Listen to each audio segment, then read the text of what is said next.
Also এই যে কিছু বলিউডের মুভি টুভি আছে, এসব ফালতু জিনিস থেকে আমি এই ধরনের আমার ধারণা হয়ে গেছে, হ্যাঁ বাঁচবো একজনের জন্য, মরবো একজনের জন্য, সারা জীবনে একজনই থাকবে। তারপর কি হয়েছে, আমি এক ব্যাটাকে খুশি করার জন্য, সেই ব্যাটার জন্য আমি আমার পুরো আইডেন্টিটি চেঞ্জ করে ফেলছি। আমার 25-26 বছরের জীবন আমি আমার 8-10 বছরের বন্ধু ফেলে দিছি, আমি আমার ক্যারিয়ার ফেলে দিছি, আমি খালি কাজে আমাকে একটু গ্রহণ করো। অ্যান্ড ও বলছে তুই যদি তোর বোনের সাথে কথা বলা বন্ধ করিস, তুই যদি তোর বন্ধুদের ছাইড়া দিস, তুই মায়ের লগে কথা কইতে পারবি না। আমি বলছি কেন পারবো না? বলছে ওরা ছেলেদের সাথে মিশে, এই জন্য। শালা তুই আগে জানতি না ছেলেদের সাথে মিশে? আচ্ছা ব্রেকআপ করবি, ঠিক করে ব্রেকআপ কর, ব্রেকআপ তো হইতেই পারে। তুই শালা তোর এক্সের সাথে গিয়ে কথা বলস, প্রেম করস। আমি তোর বারবার জিজ্ঞাসি, বাবু তুমি কি কারোর সাথে কথা বলছো? না হলে আমি আর ট্রাই করবো না। তুমি খালি আমাকে বলছো না আমি কারোর সাথে কথা বলছি না, আমি কিছুই করছি না, তুমি ফোন চাইলে দিতে পারো, কিন্তু আমরা একসাথে থাকবো না। আমার ভুল হয়েছে। আমি ভাবছি কি বেটারা হয়তো বা রাগ করে, একটু আদর যত্ন করলে, তাদেরকে অনেক ভালোবাসলে তাদের হয়েছে কি সব কিছু কমে যায়। তুই শালা আমার যদি বলতি তুই তোর এক্সের সাথে কথা কস, তুই আরেকটা বেটির লগে কথা কইতেছস, আমি কি গিয়ে তোর সাথে কথা বলতাম? কিছুই করতাম না। কিন্তু তুই আমাকে এত পেইন দিছস। আমি একটা বয়স্ক মহিলা, আমি যদি ঠিক বয়সে 18 বছর বয়সে বিয়ে করতাম, আমার এতদিন একটা বাচ্চা থাকতো, আমি এত বড় একটা মহিলা, আমি কি ব্রেকআপ নিতে পারবো না? শালা তুই আমার লাইফ চেঞ্জ করে দিছস, তুই আমারে চিট করছস, এরপরে আমার পড়াশোনার ক্ষতি করছস। তুই আমার বলছস তোর ক্যারিয়ার যাতে নষ্ট হয়ে যায়, তোর এটা যাতে হয়, ওইটা যাতে হয়, এগুলো করে করে তুই আমার বলছিস। তুমি জানো আমি তোমাকে প্রত্যেক দিন কেন গালি দিচ্ছি? কারণ জানো গাছকে গালি দিলে না গাছ আস্তে আস্তে মরে যায়। আমি তোমাকে এরকম করছি যাতে তুমি আস্তে আস্তে মরে যাও। হ্যাঁ আমার সমস্যা আছে, আমি বেশি ভালোবাসছি, আমি তোর ইবাদত করছি, যেই ইবাদত শুধু আল্লাহর জন্য করা উচিত, ভগবানের জন্য করা উচিত। তুই একটা খাটাস বেটা, তোর জন্য আমি ইবাদত করে আমি আমার 12টা বাজায় ফেলছি। তুই আমারে যখন আমি জানতে পারছি তুই আমার লগে চিট করছিস, তুই এটা স্বীকারও করস নাই। তুই তোর দেবীর সাথে থাকার জন্য তুই তোর দেবীর সাথে থাকার সময় তুই আমার সাথে সে কথা বলছিস, কেন বলছিস? এসব ফাইজলামি করার দরকার ছিল? তুই আমার ফোন ধরবি না, আমি তোর কয়দিন বিরক্ত করবো? 7 দিন বিরক্ত করবো? তোর টক্সিক। আমি টক্সিক না? আমি এত ভালোবাসছি কেন? কোনো কিছু কি মানে কোনো অতিরিক্ত কিছুই ভালো না, এই অতিরিক্ত ভালোবাসা ভালো না, এইটা আমাকে পুরো মাইরাই ফেলছে। আমি এখন না পারি আমার বন্ধু বান্ধবের কাছে ফেরত যেতে, বিকজ আমি তো একদম চেঞ্জ হয়ে গেছি। এখন আমার আর আগের ভার্সন ভাল লাগে না। আমার এখন তোর কাছেও যাওয়ার উপায় নেই। আমি জানি তোর সাথে থাকলেও আমি এখন আর ভালো থাকতাম না, কারণ যেই ব্যাটা আমাকে সারাদিন গাল্লায়, দেখলেই গাল্লায়, কিছু করলেই সব দোষ আমার বলে, কিছু করতে দেয় না আমাকে, বাইরে গেলে বলে তুই বাইরে যাস কেন, এরা করিস কেন, ওরা করিস, সেই ব্যাটার সাথে তো আমি ভালো করে থাকতেও পারতাম না। তুই মানে সমস্যা তোর না, সমস্যা আমার। আমি কেন চেষ্টা করছি এত, আমি জানি না আমি কেন এত চেষ্টা করছি। আমার আসলে মানে এগুলো নিয়ে যে আমি কথা বলবো, কাউকে এটা বলাও যায় না। কিন্তু মনে রাখিস, তোকে বলতেছি না, নিজেকে বলতেছি, কিন্তু মনে রেখো তুমি তুমি এটা থেকে বের হবা। এটা থেকে বের হওয়া শুধু সময়ের ব্যাপার। খুব আস্তে আস্তেই কাজ করো, ঠিক আছে? জীবন হয়তো বা একটু স্লো হয়ে গেছে, আমি জানি। আমাদের হাতে অনেক সুযোগ যেগুলো ছিল আমাদের পড়াশোনা ভালো করার, ক্যারিয়ার করার, সেগুলো আমরা নষ্ট করছি। কিন্তু এর মানে জীবন শেষ না, সামনে আরও অনেক বড় পথ বাকি। যেহেতু তুমি ডিসাইড করছো তুমি সুইসাইড করবা না, কোনোভাবে কাটায় ফেলো, ভগবান ভরসা। Good bye. ভালো করে ঘুমা বেটি। কি খালি ব্যাটা ব্যাটা ঘুমা। আচ্ছা ঘুম যেহেতু আসতেছে না, একটু কথা বলি, হ্যাঁ? আচ্ছা শোনো, যারা মানে ধরো চিট করে, আমি এই কয় মাস আমি প্রত্যেক দিন রাতের বেলা কাঁদছি। আমি ঘুম থেকে উঠে দেখতাম আমার চোখে পানি। এরকম মানে এরকম রাতে আমার প্রত্যেকটা রাতে এরকম গেছে যে আমি অনেক চেষ্টা করতেছি প্লিজ আজকে আমি একটু ঘুমাই। আমি কত মাস ধরে ঘুমাইতেছি না, আমি আজকে একটু একটু ঘুমানোর চেষ্টা করি। মানে আমি ঘুমাতে গেলে আমার ওদের কথা মনে পড়তো যে আমি যার জন্য এত কিছু করলাম, সে আমাকে তো এভাবে কষ্টটা না দিলেও পারতো। ও তো জাস্ট এভাবে চলে যেতে পারতো, আমাকে বলতে পারতো ভাই আমার তোমাকে ভাল লাগতেছে না, এই জন্য দ্যাটস এনাফ। এই জন্য আমি যোগাযোগ রাখবো না। কিন্তু ভাল লাগতেছে না, আমি ফোন দিচ্ছি, সো ফোন আবার ধরতেছে, আবার ফোন না দিলে বলতেছে তুমি কেন ফোন দিচ্ছ না, তুমি কাকে কী করতেছো, কার সাথে ফোন দিচ্ছ না, মানে এগুলো করার কি কোনো দরকার ছিল এত, মানে আমি কত কিছু বাদ দিছি। আমি আমার যখন ফাইনাল থিসিস হলো, আমি মানে আমি একটা ছবি পর্যন্ত তুলি নাই, কারণ আমার গ্রুপ মানে ব্যাচ ব্যাচ ব্যাচের, কারণ ও বলছে এখানে তোলা যাবে না। আমি সব কিছু মানছি। তুমি আমাকে মানে আমাকে জানালেই হতো যে দেখো আমি আমার এক্সের সাথে গেট ব্যাক করতেছি, হ্যাঁ তুমি ঠিকই বলছিলা, আমি ওকে ভুলতে পারি না, ও মনের মধ্যে রয়ে গেছিলো, আমি মেনে নিতাম। আমাকে দিয়ে এত কষ্ট করাইছো কেন? এগুলো কেউ কারোর সাথে করে? আমি যদি তুমি যদি আমাকে এক মুহূর্তের জন্য ভালোবেসে থাকতা, তাহলেও তো এই কাজটা আমার সাথে করা উচিত হয়নি। আচ্ছা যাই হোক, করছো। আমার আমার খুব অদ্ভুত লাগে যে আমার সাথে তুমি এটা করার খুব সাথে সাথেই তুমি গেট ব্যাক করছো ওই মেয়েটার সাথে, অথচ এতদিন হয়ে গেছে আমি একটা ছেলের দিকে এখন পর্যন্ত তাকাতে পারি নাই, আমি কারোর সাথে কথা বলতে পারি নাই।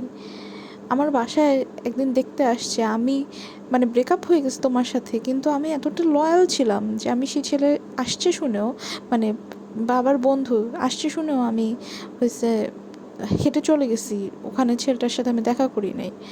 আর তুমি, যাই হোক, মানে যে যেভাবে ভালো থাকে, কিন্তু জানো আমি লাস্টে প্রত্যেক দিন এভাবে কল্পনা করতাম যে আমি চোখ বন্ধ করে আমি মানে কাঁদতে কাঁদতে ভগবানকে বলতাম, কল্পনা করতাম যে আমি আমার হাত কেটে ফেলতেছি, তারপরে আমার যে আত্মাটা সেটা ভগবানের কাছে চলে যাচ্ছে, অ্যান্ড আমি সেই আলটিমেট লাভটা ফিল করতেছি, কারণ একমাত্র ভগবানই আমাকে নিঃস্বার্থভাবে ভালোবাসতে পারে, আর কেউ পারে না। এবং এভাবে করে করে মাঝে মধ্যে যখন ভোর হয়ে যেত, আলো এসে যেত, তখন আমার ঘুম হতো।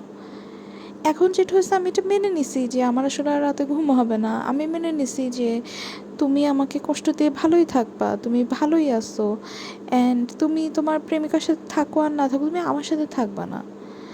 যখন মেনে নেওয়াটা খুব কঠিন, এই এই প্রসেসটা খুব কঠিন। এখন পর্যন্ত এখনও আমি মানে এত কিছুর পরেও আমি তোমাকে ঘেন্না করতে পারি না, আর যাই পারি না পারি। এখন পর্যন্ত আমি কোনো ছেলের সাথে কথা বলতে পারি না, কারণ আমার মধ্যে সেই মানে আমি তো তোমাকে প্রমিস করছিলাম, তাই না, আমি তোমাকে ছাড়বো না। কী করে এখন অন্য কারো কাছে যাই? তো এটা শুধু সময়ের ব্যাপার। আরেকটু সময় হলে আমি আরেকটু ধাতস্থ হব, আরেকটু বোঝা শিখব।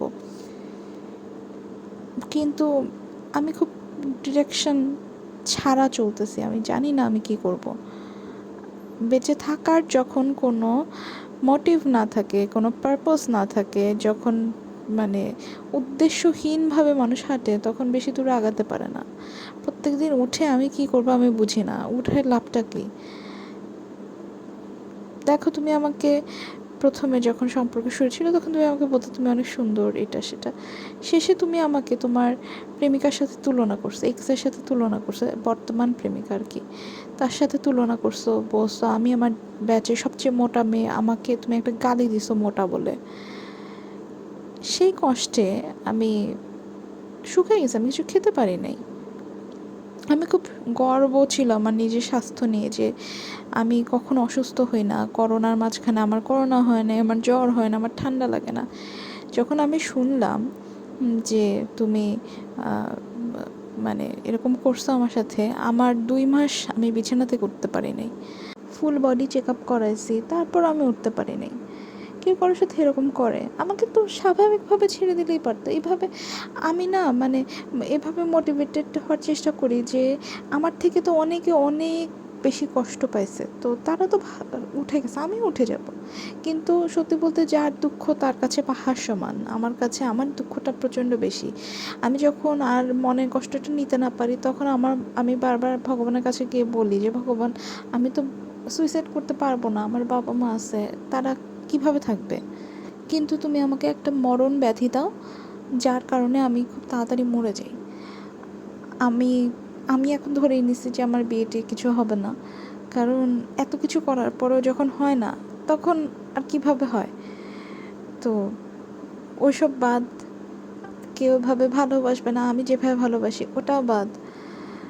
তো যেহেতু বেঁচে থাকতে হবে, মানে কোনোভাবে বেঁচে থাকি, বাট মানে আমাকে আমি মানে থাকে না, আমার ভালোই লাগে না। আমি যখনই চিন্তা করি কালকে আবার উঠতে হবে, পরশু আবার উঠতে হবে, তো বিরক্ত লাগে। কী করবো আমি জানি না, কিভাবে কী করবো। আমি হয়তো বা আগের জন্মে কোনো পাপ করছিলাম, যে পাপের ফল আমি এখন পাচ্ছি। কারণ আমি অনেক চিন্তা করছি, আমি কি কারোর সাথে কোনো আনফেয়ার করছি, আমি কি কারো ক্ষতি করছি, আমি কি কারো খারাপ চাইছি, আমি অনেক চিন্তা করছি আমি কি এরকম কিছু করছি, বা আমি কি এই ছেলেটার সাথে এরকম করছি, আমি কি এই ছেলেটা থাকা অবস্থায় অন্য কোনো ছেলের কথা চিন্তা করছি, কখনো চিন্তা করি আমি চিন্তা করতেই পারবো না। আমি আমার মন, মানে আত্মা মন সব, মানে আমি ওর উপাসনা করছি, আমি ওকে কিভাবে আমি অন্য কারো কথা চিন্তা করব। আমার মধ্যে ওটা ছিলই না, আমি ওকে ঈশ্বর কল্পনা করছি। যাই হোক, মানুষ কি ঈশ্বর কল্পনা করলে যেটা হয়, এটা একটা এটা একটা শিক্ষা। আমি আর কখনো ভালোবাসবো না কাউকে, কখনো আমি কারো কাছে যাবো না। থাকো তোমরা তোমরা এভাবেই ভালো থাকো, ভালো আসো, কি বলবো আমি এখানে। তবে আমি কারো ঘর ভাঙতে চাই না। ওই মেয়েটা আমার সাথে যেটা করছে, এই ছেলেটা আমার সাথে যেটা করছে, ভগবান আর যাই হোক, আমি যেন কারো ঘর ভাঙার কারণ না হই, আমাকে এটুকু। আমি সব সোশ্যাল মিডিয়া অফ করে দিছি আমার, কারণ আমার মনে হয়েছে যে আমি যদি একটা ছবি দিই, আমি চিন্তা করবো যে আচ্ছা ছবিটা কি ও দেখতেছে, এটা করছে ওইটা করছে। আমি চাই না যে আমার কোনো অ্যাক্টিভিটি কারণে তোমার যে সংসার, সেটা মানে সংসার মানে প্রেম, সেটাতে কোনো রকম ঝামেলা হোক, বা আমি এই চিন্তা করে কোনো কিছু প্রোফাইলে দিই যে তুমি দেখতেছো কি না। আমার যেদিন মনে হবে আবার যে আমি নিজের জন্য এই ছবিটা দিচ্ছি, আমার নিজেকে নিজে ভালো লাগতেছে দেখে, আমি কাউকে দেখানোর জন্য দিচ্ছি না, সেই দিন হয়তো আমি আবার ফেসবুক, সেই দিন আমি আবার ইনস্টাগ্রাম সব খুলবো, এর আগে না। আর কাউকে ডেট কেন করতেছি না, কাউকে ডেট করতেছি না কারণ আমি তোমার মেমোরি নিয়ে অন্য কোনো মানুষের কাছে যাবো না। যদি আমি কখনো তোমাকে পুরোপুরি ভুলতে পারি, তাহলেই আমি অন্য কোনো মানুষের কাছে যাবো, কারণ তোমার বোঝা আমি অন্য কোনো মানুষের উপর ফেলতে পারবো না। এটা খুব বড় একটা ডিসঅনেস্টি হবে, অ্যান্ড এটা আমার পক্ষে সম্ভব না। তারপরে দেখা যাবে তোমারও মেমোরি আছে, ছেলেরও মেমোরি থাকবে, তো আমি খালি কম্পেয়ার করবো, আমি এটা কারোর সাথে করতে পারবো না। এটা খুব আনফেয়ার, এটা মেন্টাল চিটিংয়ের মধ্যে পড়ে, আমি পারবো না। ভগবান আমাকে এই এই এই দুবিধাতে ফেলো না কখনো। আমি যাতে যদি কখনো মানে, একে তো আমি চাই না কারো সংসার আমি কোনোভাবেই ভাঙি, কোনোভাবেই এর জন্য দায়ী হই, এবং আরেকটা হচ্ছে কি, আমি পুরোপুরি হিল না হয়ে আমি কোনো ছেলের কাছে যাব না। আমি কোনো সম্পর্ক এভাবে ডিসরেসপেক্টের সাথে আমি ক্যাজুয়াল ডেট করতে পারবো না ভাই, আমার পক্ষে সম্ভব না। আমি শিওর আমি ডেটে গিয়ে ছেলেকে আমার সেই ভালো লাগার লোকটার কথা বলবো, এগুলা ঠিক না। একটা জিনিস শেষ হয়ে শুরু হবে, এবং এই যে সাফারিংটা, এটা আমার একার জার্নি হোক। আমি চাই না কেউ আমাকে এই দুঃখ থেকে তুলে নিই, আমি যেন বের হতে পারি এটা থেকে। আমি জানি আমি যখন এটা থেকে বের হবো, আমি I will be stronger, I will be sharper. Complain না খেয়ে আমি এরকম হয়ে যাব।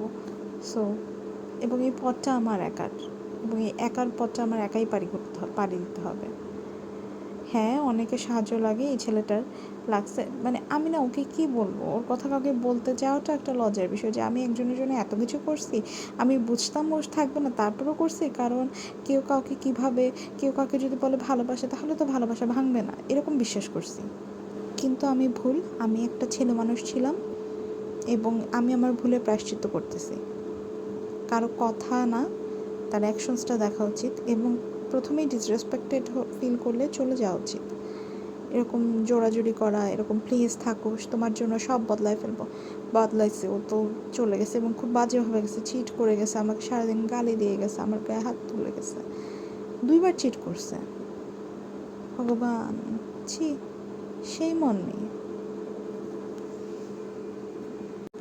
আমার। এখন জীবন থেকে একটাই ইচ্ছে, সত্যি বলতে, আমি জাস্ট খুব তাড়াতাড়ি মরে যেতে চাই। আমি খুব, মানে আমি চাই না আমার আর কারোর সাথে, মানে আমি জাস্ট এই মুহূর্তে যদি পারি আমি ঘুমের মাঝখানে মরে যেতে চাই, আমি আর উঠতেই চাই না। আমার খুব নিঃস্বার্থ ভালোবাসা দরকার, যেখানে আমি কারোর সেকেন্ড চয়েস হব না। আমার বাসায় আমি সেকেন্ড চয়েস। আমি একটা ছেলেকে এরকম মন দিয়ে ভালোবাসলাম, সেই ছেলেটার কাছে আমি সবসময় সেকেন্ড অপশনেই থাকলাম।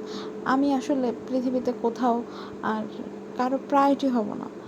তো যেহেতু হব না, আমি ভগবানের কাছে যেতে চাই খুব দ্রুত, যেখানে হয়তো উনি আমাকে খুব গভীরভাবে বাসবেন যদি বেঁচে থাকেন। না হলে আমি জানি না হোয়াটস দ্য পয়েন্ট বেঁচে থাকার যদি আমি ভালোবাসাই বোধ না করতে পারি, আমাকে ভালোই না বাসলো। হ্যাঁ, নিজেকে নিজে ভালোবাসা চায় এবং সেটা খুব সুন্দর, কিন্তু I really wanted to be loved and